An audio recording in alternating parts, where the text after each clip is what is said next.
इस तरह से वोट किया गया। और अपने दर्शकों को हम ये भी बता दें कि जो एग्जिट पोल के नतीजे हैं वो भी सामने आ गए हैं। मेट्राइज ने जारी कर दिए हैं आंकड़े और एनडीए को 147 से 167 सीटें दी गई हैं। इसमें महागठबंधन को 70 से 90 सीटें दी गई हैं। और एग्जिट पोल के जो डीवी रिसर्च के आंकड़े हैं वो कह रहे हैं कि एनडीए को 137 से 152 सीटें जा सकती हैं, महागठबंधन के खाते में जा सकती हैं 83 से 98 सीटें। हमारे साथ हमारे संवाददाता लगातार बने हुए हैं। इसका इंतजार बेसब्री के साथ किया जा रहा था वैसे भी अमित के जैसे ही समय खत्म हो मतदान करने का एग्जिट पोल्स बताएं कि आखिर क्या रहा है बिहार में, किस तरह की तस्वीर है। तो यहां तो दोनों ही एग्जिट पोल, चाहे मेट्राइज की बात कर लें या फिर डीवी रिसर्च की, दिखा रहे हैं कि साफ साफ महागठबंधन को जीत नहीं मिल रही है। एनडीए एक बार फिर से सरकार बनाएगी।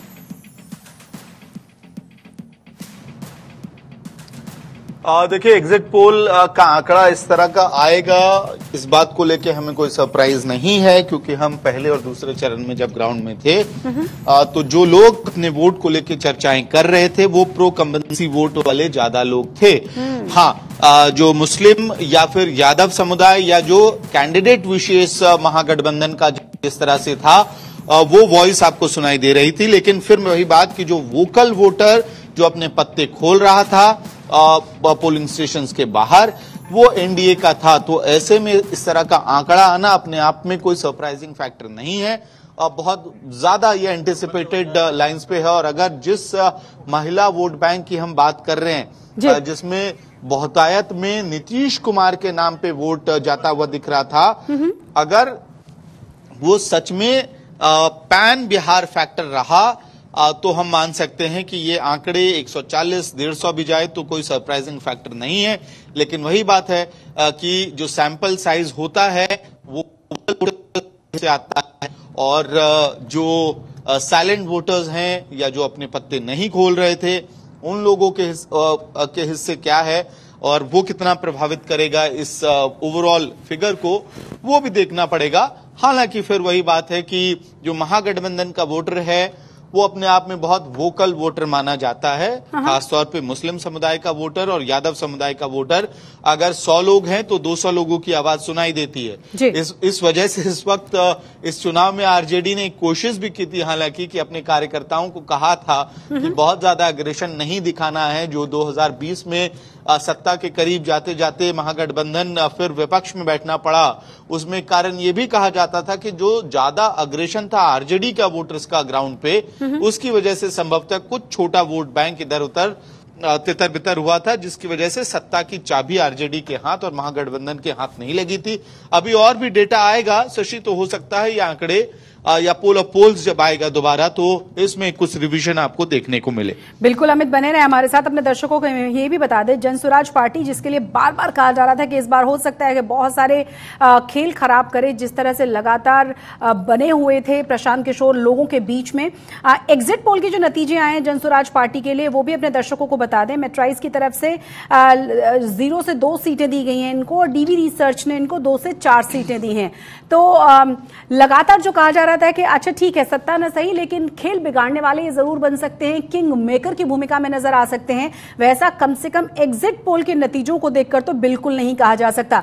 हमारे साथ हमारे संवाददाता रोहित भी जुड़ गए। रोहित, कम से कम अगर हम इन एग्जिट पोल के नतीजों को देखें और जनसुराज पार्टी की बात करें, आप लगातार रिपोर्ट करते रहे, वैसे भी अब से नहीं कई महीने से लगातार लोगों के बीच में प्रशांत किशोर थे और लग रहा था कि वो दावे भी कर रहे थे, जिस तरह से दिखाया जा रहा था कि खेल बिगाड़ सकते हैं कम से कम बाकी की पॉलिटिकल पार्टीज का, किंग मेकर की भूमिका में नजर आ सकते हैं, बट ऐसा कम से कम ये आंकड़े तो नहीं कहते।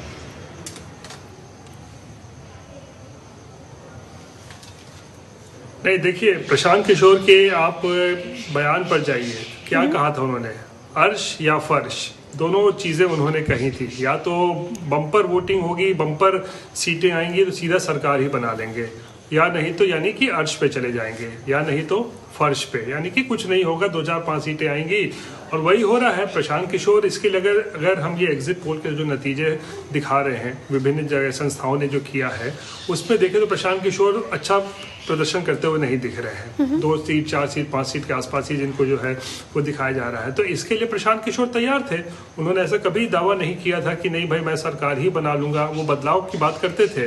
लेकिन ये बात भी उनको पता था कि ये प्रशांत किशोर का पहला इलेक्शन डेब्यू है, पोल डेब्यू है, यानी कि फुल फ्लेजेड। बीच में 4 सीटों पर बाई इलेक्शन उन्होंने लड़ा था पिछले साल, लेकिन पूर्ण रूप से चुनाव लड़ना ये उनका पहला जो है एक्सपीरियंस था। और इसीलिए अब पहली ही बार में अगर आप कोई नई पार्टी बनाते हैं और आप मैदान में उतर जाते हैं, अब देखिए पार्टी भी उन्होंने पिछले 1 साल पहले ही बनाई है, पिछले साल अक्टूबर में बनाई है, तो 1 साल पुरानी पार्टी है। प्रशांत किशोर हालांकि जब जाना पहचाना नाम बिहार की राजनीति में और घर आंगन में कह लीजिए गांव में सब जगह हो चुके हैं, ऐसी बात नहीं है। लेकिन प्रशांत किशोर में शशि, मुझे अपनी आवाज वापस सुनाई दे रही है, जरा उसको ठीक करवाइए प्रोडक्शन को बोल। जी जी जरूर। तो मैं आपसे ये कह रहा था कि प्रशांत किशोर जो है, प्रशांत किशोर देखिए ये लगातार वो कह नई पार्टी है, उन्होंने तो कहा ही था मेरी नई पार्टी है। तो जाहिर सी बात है बिहार के लोगों ने अगर इस बार दिल खोलकर उन्हें प्यार नहीं दिया है, उतनी सीटें नहीं दी है, तो इसकी वजह यह है कि थोड़ा सा लोगों में जो एक तरीके से कहें ना एक हिचक है। प्रशांत किशोर अच्छे हैं सब कहते हैं, प्रशांत किशोर मेहनत करते हैं सब कहते हैं, लेकिन क्या प्रशांत किशोर को वोट करेंगे कि नहीं करेंगे, ये प्रशांत किशोर भी जानते थे कि ये दुविधा वोटरों के बीच में है। उनके काम को सब पसंद कर रहे हैं, उनकी यात्राएं चलती हैं, उनके जो एजेंडा है वो सब लोग उससे इत्तेफाक रखते हैं कि हाँ भाई ठीक है उसका एजेंडा सही है। लेकिन इस बार वोट करेंगे तो इसको लेकर जो है थोड़ा वोटर उस समय जो है मन अपना नहीं बना सका है। पिछले कुछ दिनों में हम लोगों ने भी ये देखा है और ये प्रशांत किशोर को भी ये बात का एहसास था कि भाई थोड़ा सा लोगों के अंदर जो भी 100% कॉन्फिडेंस जो है उनके लेकर नहीं आया है। हो सकता है 2030 में जब वो आएंगे, अगर 2030 में अगर फिर से वो चुनाव लड़ेंगे तो हो सकता है एक बड़ी ताकत के रूप में प्रशांत किशोर को देखा जाएगा। लेकिन इस चुनाव में प्रशांत किशोर अर्श या फर्श की बात करते आए थे। उन्हें पता था या तो एकदम ज़बरदस्त अगर हवा चलेगी, ज़बरदस्त अगर आंधी चलेगी तो या तो फिर वो सरकार ही बना लेंगे, अगर केजरीवाल टाइप माहौल अगर बना कि जिस आंदोलन से निकले थे तो ज़बरदस्त एकदम सरकार ही बना लिया था, या नहीं तो उनको पता था फर्श पे आना पड़ेगा तो फर्श पे भी आएंगे और फिर आगे मेहनत करेंगे। जी रोहित, एक और चीज़ हम लगातार बात कर रहे हैं, जिस तरह से इस बार बिहार ने वोट किया है और जिस तरह से कैलकुलेशन रहता है तमाम सेफोलॉजिस्ट का, तमाम चुनावी पंडितों का, एक्सपर्ट्स का, हालांकि ये कई बार बदलाव हमने देखा है कि बम्पर वोटिंग का मतलब सरकार का बदलना ही नहीं है, एंटी इनकम्बेंसी ही नहीं है। यहाँ जो भी नतीजे आ रहे हैं एग्जिट पोल के, मेट्राइज ने 147 से 167 सीटें दी हैं। 82 पर लाइव पे था, लाइन फोन कट गया है। मेरी आवाज़ आ रही है आप तक? अच्छा, लगता है रोहित के साथ हम फिर से संपर्क साधते हैं। हमारे साथ हमारे संवाददाता अमित लगातार बने हुए हैं। अमित, आप हमारे साथ हैं अभी? अमित लगातार हमें लाइव दे रहे हैं। हम अमित से फिर से संपर्क साधने की कोशिश करेंगे क्योंकि अभी अमित भी हमारे साथ नहीं है। लेकिन आपको एक बार फिर से एग्जिट पोल के जो नतीजे आए हैं वो हम बता दें। एक तो देखिए बम्पर वोटिंग हुई है दूसरे फेज में 122 सीटों के लिए, जबरदस्त तरीके से लोगों ने घरों से बाहर निकलकर मतदान किया है।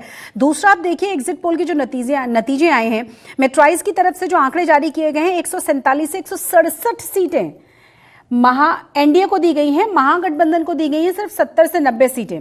वहीं अगर डीवी रिसर्च की आप बात करेंगे तो एनडीए के खाते में उनकी तरफ से 137 से 152 सीटें गई हैं और महागठबंधन को 83 से 98 सीटें दी गई हैं। और एग्जिट पोल बहुत साफ साफ बताता है कि एक बार फिर से एनडीए की सरकार बनना वहां तय है। और आपने देखा होगा कि किस तरीके से तमाम स्टार प्रचारक, तमाम पार्टी के अलग अलग पार्टीज के जो बड़े बड़े नेता हैं लगातार बने हुए थे। 7 बार प्रधानमंत्री का दौरा रहा, 14 रैलियां उन्होंने संबोधित की। चाहे आप उसके बाद अमित शाह की बात करें या बाकी के अगर पॉलिटिकल पार्टीज के नेताओं की बात करें, जिसमें राहुल गांधी का भी जिक्र कर सकते हैं, लगातार लोगों के बीच में वो थे। और बार बार कहा यह जा रहा था कि महागठबंधन में जिस तरह से देरी से शुरुआत हुई है, आपस में सीट बंटवारे को लेकर जो सिर्फ उटौबल है, जिस तरीके से एक साथ पहले से राहुल गांधी नहीं है लोगों के बीच में, उसे लेकर ढेर सारे सवाल जरूर थे, लेकिन बाद में प्रियंका गांधी हो या राहुल गांधी हो, वो भी लोगों के बीच थे और लगातार उन्होंने भी अलग अलग जगहों पर पहुंचकर सभाओं को संबोधित किया था।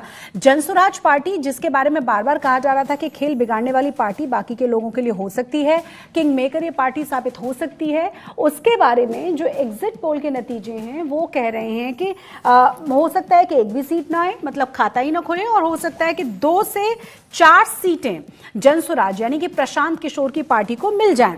अभी हम आपको ये भी बता दें कि जो ये आंकड़े हैं ये इसलिए भी चौंका रहे हैं, ज्यादातर जो सेफोलॉजिस्ट हैं, ज्यादातर जो चुनावी पंडित हैं, इतनी बड़ी संख्या में लोगों ने घरों से बाहर निकलकर वोट किया है। आप अंदाजा लगाइए, 73%, 74%।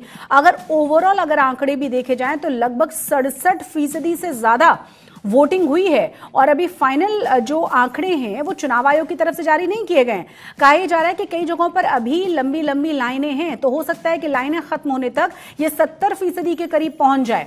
एग्जिट पोल जो कह रही है वो हम आपको बता रहे हैं कि एक बार फिर से तय है कि सरकार बनने जा रही है वहां पर एनडीए की, क्योंकि 137 से 152 सीटें एनडीए को दी गई हैं और महागठबंधन को 83 से 98 सीटें दी गई हैं। हम आपको ये भी बता दें कि जो मेट्राइज के आंकड़े हैं ये, अगर आप डीवी रिसर्च यानी कि दूसरे एग्जिट पोल के आंकड़ों की बात करेंगे तो एनडीए को यहां पर 137 से 152 सीटें हैं और महागठबंधन के खाते में इनकी तरफ से 83 से 98 सीटें गई हैं कुल। ये देखिए, तो बहुत ही दिलचस्प चुनाव रहा है। अब बेसब्री के साथ इंतजार किया जाएगा नतीजों का। 2 फेजेज में चुनाव कराए गए हैं, बहुत ही सुरक्षा के खास इंतजाम किए गए थे, तमाम तैयारियां की गई थी, बम्पर वोटिंग बिहार ने की है। और आपको ये भी याद होगा जिस तरीके से लगातार अलग अलग दावे और वादे किए गए थे दोनों ही ग्रुप्स की तरफ से, चाहे वो महागठबंधन की बात करें चाहे एनडीए की बात करें, जिस तरह से ढेर सारे फ्रीबीज, महिलाओं को खास तौर से ध्यान में रखा गया था, उनको लेकर सवाल जरूर उठाए जा रहे थे। लेकिन भरोसा एक बार फिर से कम एग्जिट पोल के आंकड़े कहते हैं कि एक बार फिर से एनडीए के ऊपर बिहार की जनता ने जताया है। जो भरोसा है वो कायम रखा है। 147 से 167 सीटें मेट्राइज की तरफ से दी जा रही हैं, वहीं डीवी रिसर्च के जो एग्जिट पोल्स हैं वो कह रहे हैं कि 137 से 152 सीटें यहां मिल सकती हैं एनडीए को। गठबंधन के खाते में 83 से 98 सीटें तक जा सकती हैं। जनसुराज पार्टी के बारे में कहा गया है कि हो सकता है खाता खुलना भी मुश्किल हो जाए, मेट्राइज ने कहा है, या फिर उन्हें 2 सीटें मिल जाएं।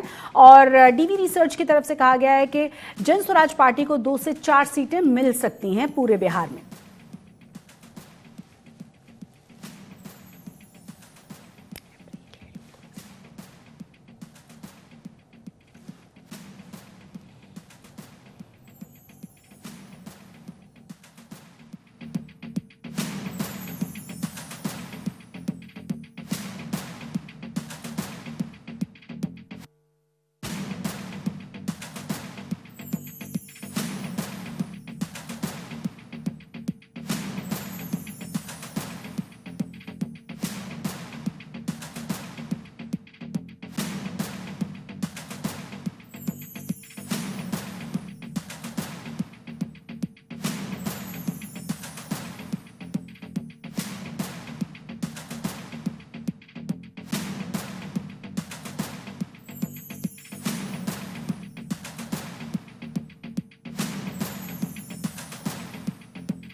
जाएंगे, बेसब्री के साथ इंतजार किया जाएगा। लेकिन एग्जिट पोल के जो नतीजे हैं एक बार फिर से नीतीश कुमार की सरकार बनाने का दावा कर रहे हैं। और आपको ये भी बता दें कि एग्जिट पोल्स में तेजस्वी यादव को झटका लगता हुआ नजर आ रहा है। तेजस्वी यादव के जो गठबंधन है उसमें 83 से 98 सीटें तक दी गई हैं। वहीं आपको ये भी बता दें कि जनसुराज को 2 से 4 सीटें उम्मीद की जा रही है एग्जिट पोल्स के नतीजों की तरफ से कि शायद उनके खाते में गिरे। हो सकता है कि वो खाता भी ना खोल पाए मेट्राइज की तरफ से, तो ये भी कहा गया है। हम आपको दिखा देते हैं एग्जिट पोल पर नित्यानंद राय की तरफ से क्या कहा गया है। रिकॉर्ड तोड़ मतदान बिहार विधानसभा 2025 के चुनाव में हुआ है और इसका स्पष्ट संकेत है कि विकसित बिहार और विकसित भारत के लिए लोगों ने मतदान किया है। बिहार के लोगों को माननीय प्रधानमंत्री श्री नरेंद्र मोदी जी पर भरोसा है।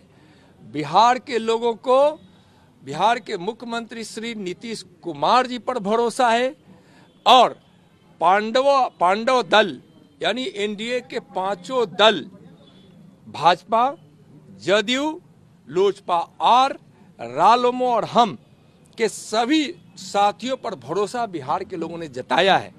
और बिहार में जो 20 वर्षों तक जो विकास का लगातार काम हुआ है, बिहार में जो सुशासन का राज रहा है, यहाँ कोई भी क्षेत्र ऐसा नहीं है, चाहे वह स्वास्थ्य का क्षेत्र हो, सड़क का हो, शिक्षा का हो, सिंचाई का हो, बिजली का हो, किसानों के लिए, मजदूरों के लिए, महिलाओं के लिए, युवाओं के लिए, सभी क्षेत्रों में जो काम हुआ है उनके विकास के लिए, लोगों की समृद्धि के लिए, लोगों के सुकून और शांति के लिए, लोगों में सौहार्द के लिए, इसका परिणाम है रिकॉर्ड तोड़ मतदान। 2/3 बहुमत से भी ज्यादा मत के साथ एनडीए की सरकार बिहार में बनेगी। तो एग्जिट पोल पर कई और भी बयान सामने आए, जरा सुनिए क्या कहा गया है एग्जिट पोल को लेकर तमाम पॉलिटिकल पार्टीज और नेताओं की तरफ से। मैं तो जो पूरे बिहार की 122 सीट पर जो मतदान हो रहा था और जिस तरह बम्पर वोटिंग किया गया है, तो मैं बिहार की उन 122 विधानसभा क्षेत्र के मतदाता मालिकों को मैं जनता दल यू पार्टी की ओर से, एनडीए की ओर से मैं उन सभी को बहुत बहुत बधाई देता हूं जो आगे बढ़ के और मतदान किए हैं। और जो उन्होंने जो हमारे पास रिपोर्टिंग है उसके हिसाब से जिस तरह विश्वास माननीय मुख्यमंत्री नीतीश कुमार जी के प्रति, जो सुशासन और विकास के प्रति जो मोहर लगाया है बिहार की जनता ने, उसके उनके प्रति, बिहार की जनता के प्रति हम आभार व्यक्त करते हैं।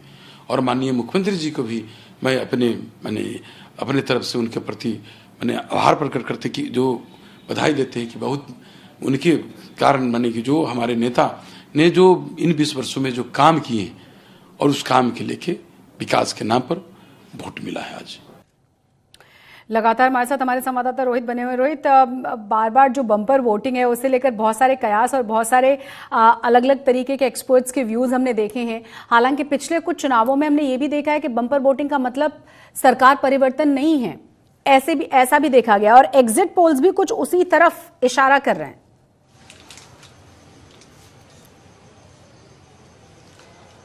ये बिहार है शशि, यहाँ पे जो सारे देश की जो राजनीतिक पंडित जो होते हैं जिनका विश्लेषण सब सक्सेसफुल हो जाता है, सफल हो जाता है, यहाँ आके अच्छे अच्छों की राजनीति जो है वो माथा पीटने लगते हैं।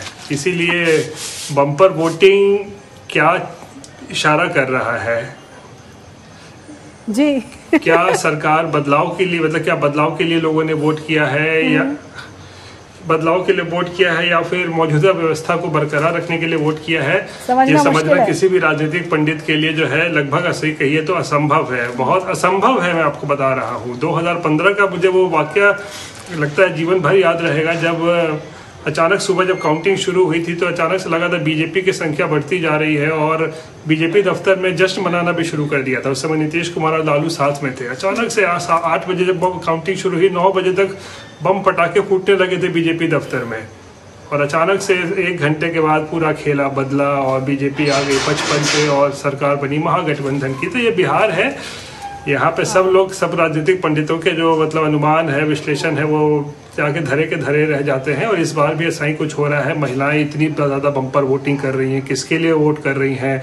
क्या नीतीश कुमार को वापस लाने के लिए वोट कर रही हैं? युवा बड़ी संख्या में वोट कर रहे हैं, क्या वो तेजस्वी के वोट कर रहे हैं? रोजगार पाने की उम्मीद में वोट कर रहे हैं। तमाम चीज़ें जो है इसको लेकर विश्लेषण जो है पिछले 2 दिनों में लगातार 2-3 दिनों में हम देख रहे हैं वो चल रही है।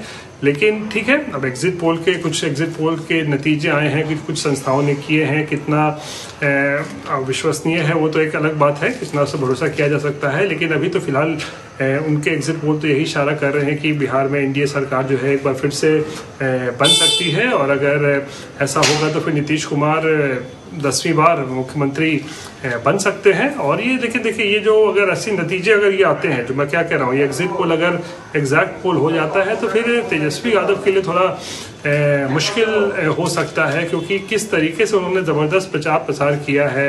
एक तरीके से कहें शशि तो वन मैन आर्मी की तरह पूरी की पूरी बीजेपी और एनडीए की मशीनरी के खिलाफ वो लड़ रहे थे, तो उसके बावजूद भी अगर नहीं वो अच्छा कर पाते हैं तो ये थोड़ा सा चिंता का सबब जो है मुझे लगता है वो महागठबंधन और आरजेडी के लिए होगा। जी बिल्कुल। और रोहित, ये आप ये भी देखिए कि जिस तरीके से शुरुआत में महागठबंधन की तरफ से बार बार कहा गया कि थोड़ा डिले हो गया, बहुत सिर्फ टॉबल था, सीटों के बंटवारे को लेकर बहुत सामंजस्य नजर नहीं आ रहा था, और लगातार तमाम बड़े नेताओं की तरफ से, यहाँ तक कि अमित शाह की तरफ से भी बार बार उसी का जिक्र किया गया। हमने देखा कि किस तरीके से 7 बार प्रधानमंत्री का दौरा रहा, किस तरीके से अलग अलग जगहों पर 14 जनसभाएं, रोड शो, लोगों को संबोधित करना, पुरजोर कोशिश इस तरफ से भी हुई। अब जो आप कह रहे हैं कि यहाँ पे ना चुनावी पंडित पूरी तरह से फेल हो जाते हैं, बात इसलिए भी समझ में आती है। सबसे पहले तो आप मुझे बताइए कि इतनी बम्पर वोटिंग एक अच्छा मैसेज है, बहुत सारे अवेयरनेस प्रोग्राम्स चलाए जाते हैं और हम सबको सीखने की ज़रूरत है, खासतौर से दिल्ली और मुंबई जैसी जगहों पर जहाँ 50% तक पहुँचना मुश्किल हो जाता है, वहाँ पर लगभग 70% वोटिंग, ये वाकई में बहुत अच्छा मैसेज है सबके लिए। तो सबसे पहले इस पर मुझे रिएक्शन दीजिए, इसके बाद फिर मैं दो और सवाल हैं जो ज़रूर समझना चाहूँगी आपसे।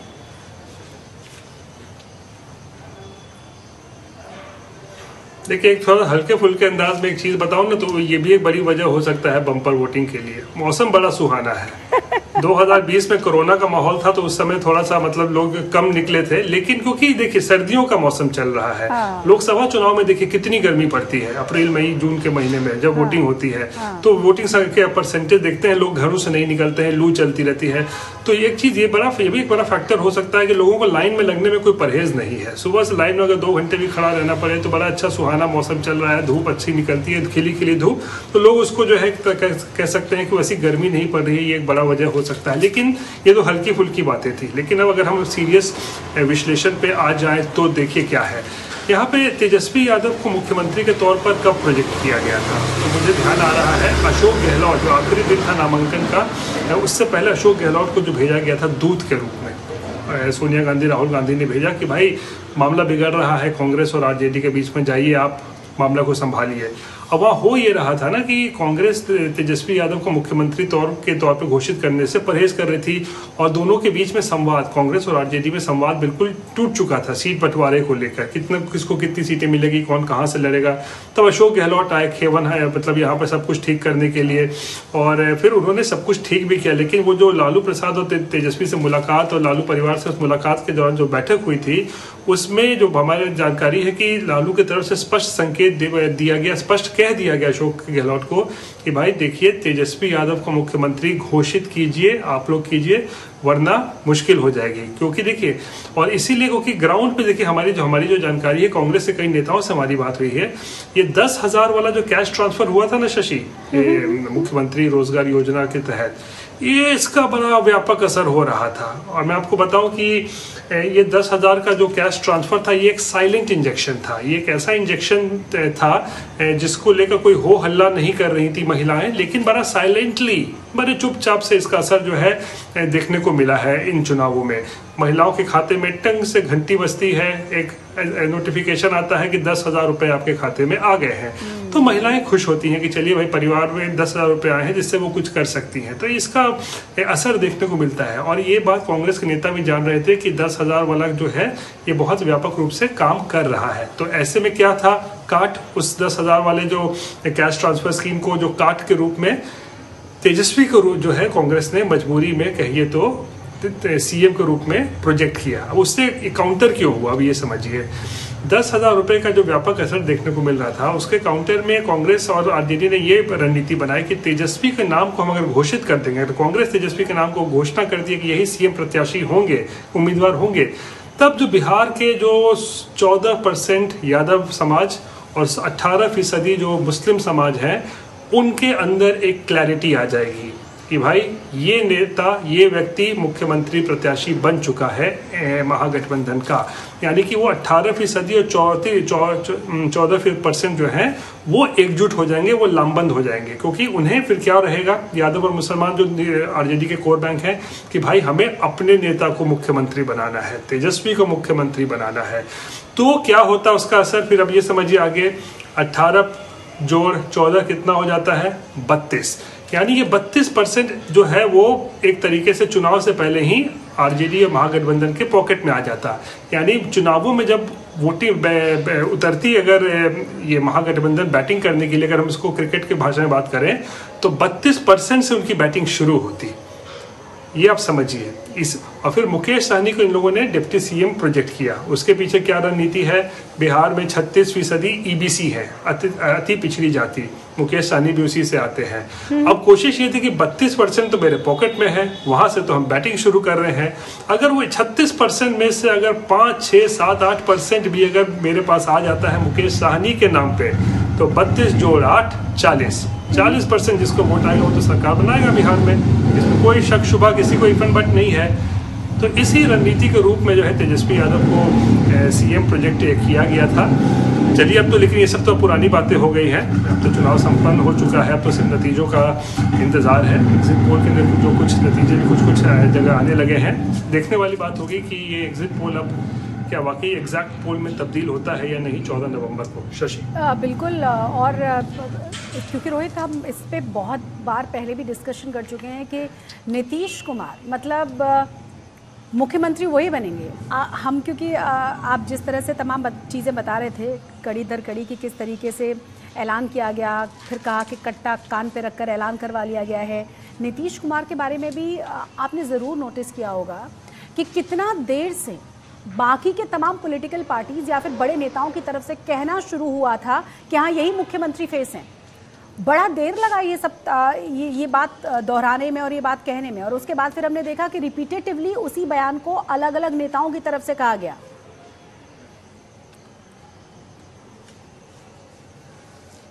नीतीश, शशि मुझे तो याद भी नहीं है कि कितनी बार मैंने और आपने नीतीश जरूरी या मजबूरी पर चर्चा की है इस टॉपिक पर। अनगिनत बार मैंने और आपने इस पे जो है वो चर्चा की हुई है। हाँ। तो देखिए यही चीज जो है चुनाव से ठीक पहले देखने को मिला, जब अमित शाह का वो जवाब आया ना, गोल गोल सा जवाब, प्रक्रिया समझाने का वाला जवाब, कि भाई सीएम कैसे चुना जाता है, वो प्रक्रिया समझाने लगे अमित शाह। जब उनसे डायरेक्ट सवाल पूछा गया कि नीतीश कुमार को मुख्यमंत्री बनाइएगा या नहीं, तो गृह मंत्री जी जो है वो प्रक्रिया समझाने लगे कि तमाम विधायक बैठते हैं, विधायक दल के बैठ के जो है अपने नेता चुनता है। वहीं से कन्फ्यूजन फिर शुरू हुआ कि नीतीश कुमार को बनाएंगे नहीं बनाएंगे। लेकिन तेजस्वी यादव ने इस जो ऊहापोह की स्थिति होती है ना, कन्फ्यूजन को जो है अपना हथियार बना लिया। और लगे उन्होंने 5-6 दिन लगातार ताबड़तोड़ उस पर जो प्रोपेगेंडा शुरू किया। उन्होंने भी अपने तरीके से नैरेटिव सेट करने की कोशिश की कि भाई देखिए मैंने तो कहा था नीतीश कुमार को मुख्यमंत्री बनाने नहीं जा रही है बीजेपी, नीतीश कुमार का ये आखिरी चुनाव है, नीतीश कुमार हाईजैक हो चुके हैं, नीतीश कुमार अचेत अवस्था में है, नीतीश कुमार मुख्यमंत्री नहीं बनेंगे, बीजेपी उनको नहीं बनने देगी मुख्यमंत्री। ये एक नैरेटिव सेट किया गया, दबाव में बीजेपी आ गई।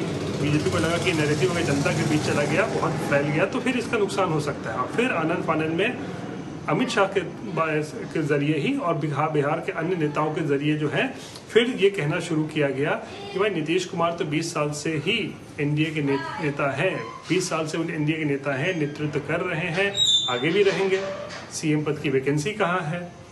ये तमाम चीजें फिर बार बार रैलियों में भी बोली गई। अमित शाह ने रैलियों में भी कहा कि दिल्ली में पीएम के लिए और बिहार में सीएम के लिए कोई वैकेंसी है ही नहीं। तब थोड़ी सी जाकर जो है लोगों को जो है स्पष्टता नजर आई कि अच्छा ठीक है, नीतीश कुमार जो है वो बीजेपी वो इंडिया के मुख्यमंत्री बनेंगे। तो इसको लेकर जो है कुछ नेताओं ने फिर थोड़ा बहुत स्पष्ट रूप से जो कहना शुरू किया। हालांकि बिल्कुल खुलकर किसी ने आज तक नहीं कहा है कि नीतीश कुमार को ही मुख्यमंत्री बनाया जाएगा, लेकिन थोड़ा बहुत डैमेज कंट्रोल किया बीजेपी के नेताओं ने, ये कहते हुए कि नेता वही हैं, 20 साल से नेता हैं और आगे भी नेता रहेंगे और उन्हीं के नेतृत्व में चुनाव लड़ा जा रहा है। लेकिन अब सवाल ये उठता है कि अब आप अगर मान लीजिए सरकार बनती है तो क्या नीतीश कुमार मुख्यमंत्री बनेंगे? तो मेरा आकलन है 100% बनेंगे। उनकी सेहत को लेकर बहुत सारे सवाल थे ना, 2 साल के लिए बने या पूरे 5 साल के लिए? इस इलेक्शन से पहले मतलब विधानसभा चुनावों से पहले भी तेजस्वी यादव को हमने कई बार, या बाकी के कुछ और भी बयान हमें याद आते हैं, खासतौर से जिसपे स्टेज पे कुछ गतिविधियों को लेके बहुत सारे अलग अलग तरह के वीडियोस वायरल हुए, जिसमें बार बार कहा गया और बार बार एक ही चीज़ लगातार लोगों के बीच फैलाने की कोशिश हो रही थी, स्प्रेड करने की कोशिश हो रही थी कि सेहत को लेकर बहुत सारे सवाल हैं, सेहत ठीक नहीं है, मानसिक स्थिति ठीक नहीं है, यहाँ तक तेजस्वी यादव ने कहा। वही मैं कह रहा था, 2 महीनों के लिए बने, 2 साल के लिए बने या 5 साल के लिए बने, वो डिबेटेबल हो सकता है। नीतीश कुमार कितने दिनों तक सीएम बनेंगे, लेकिन एनडीए अगर सरकार बनाती है तो मेरा ये आकलन है कि 100% नीतीश कुमार ही जो है वो मुख्यमंत्री बनेंगे, क्योंकि इस चुनाव में नीतीश कुमार की सीटें जो है वो बढ़ने जा रही हैं।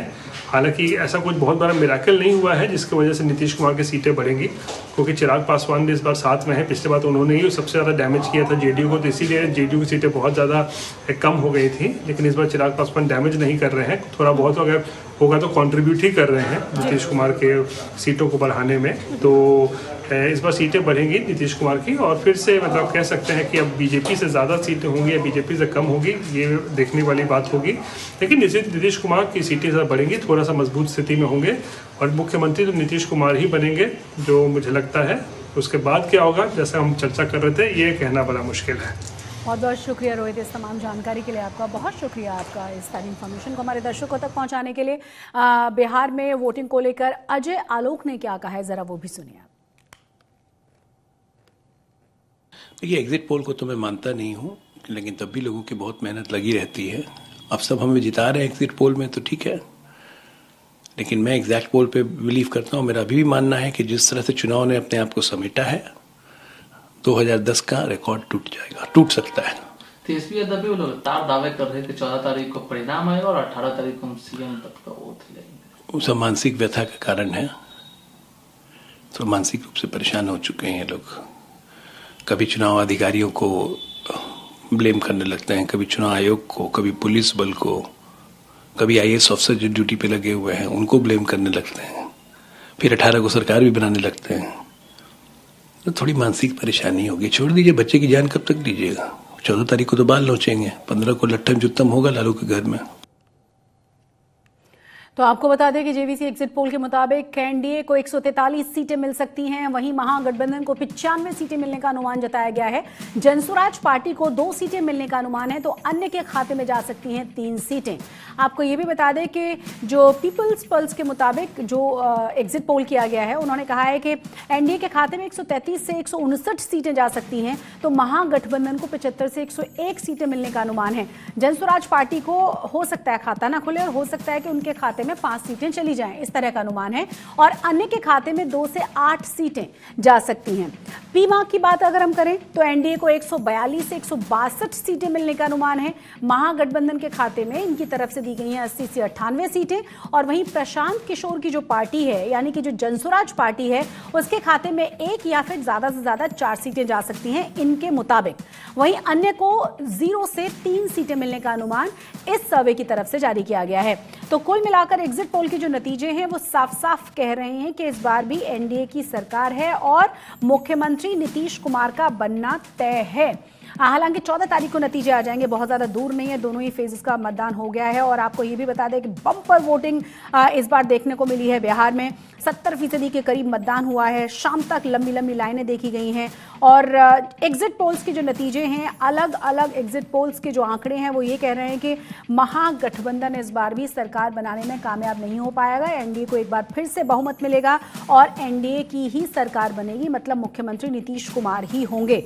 2 चरणों में बिहार का विधानसभा चुनाव हुआ है, 243 सीटें हैं यहाँ पर। और आपको ये भी बता दें कि 6 नवंबर को बम्पर वोटिंग हुई थी, बहुत ज्यादा उस बम्पर वोटिंग को सराहा गया था और कहा यह गया था कि किस तरफ ये वोटिंग हो रही है, क्या लोग सोच रहे हैं, एंटी इनकम्बेंसी जैसा फैक्टर है, या फिर जैसा कि पिछले कुछ समय से देखा जा रहा है कि सरकार को दोबारा बनाए रखने के लिए, उसी सरकार को रिपीट करने के लिए क्या ये वोटिंग हुई है। और आज अगर दूसरे फेज की बात कर ली जाए तो आज भी जबरदस्त तरीके से बम्पर वोटिंग देखने को मिली है। 14 तारीख को नतीजे आ ही जाने हैं।